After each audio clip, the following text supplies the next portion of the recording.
Edward Sykes, his wife, 3 children, and elderly grandmother, stood before the burning bridge in utter hopelessness. This bridge, which was now on fire, was seemingly their last chance for freedom. Edwards was my husband's grandfather and the great-grandfather of my 2 children. The scene took place in 1944 in Latvia, which is one of the Baltic states. The bridge that I'm speaking about was the bridge that at the time connected Latvia with Lithuania. In 1944, Germany and Russia were at war. The Germans occupied Latvia, but the communist Russians were invading. The Sykeses had heard many horror stories of Latvians being taken from their homes in the middle of the night and never heard from again. So they made the decision that they needed to leave Latvia. Edwards at the time was a forester in Latvia, and he had to close his office. They packed up their home, put as many of their possessions as their horse-drawn wagon would carry in it. They butchered their geese. They put them in a barrel covered with them with salt to keep them from spoiling during the journey. And then whatever remaining possessions were left that they couldn't carry with them, they either burned them or they buried them, because Grandma was adamant that she did not want the Russians getting her things.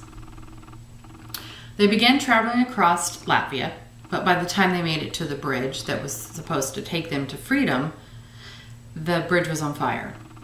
The Germans had set the bridge on fire to prevent Russians from following the fleeing Latvians.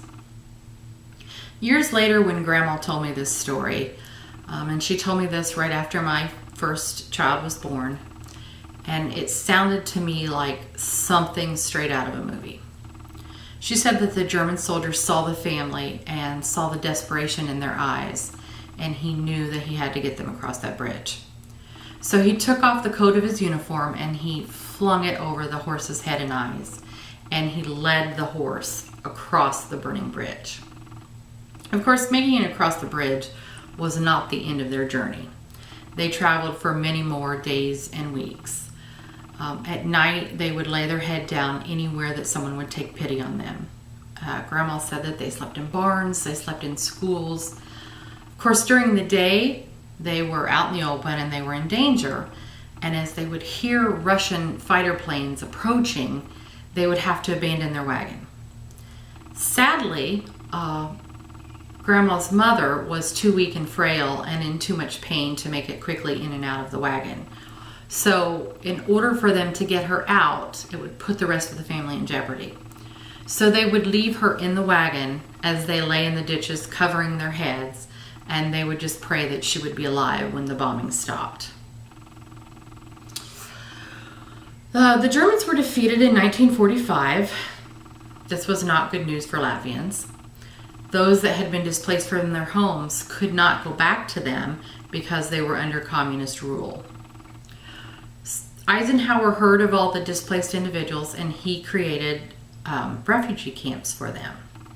Of course, refugee camps were not pleasant places, and many Americans, hearing of the plight of these individuals, decided to try to help. And the Sykes family was one of the fortunate ones. They were sponsored by the Lutheran Church, who paid for the passage for the family to come to America. The Sykes children went to school here, they grew up, they married, they had children of their own. One of those children was my husband. My husband's father was 12 years old at the time that they came to America. The Sykeses came here with their 3 boys, who married and produced quite a clan of Sykes family.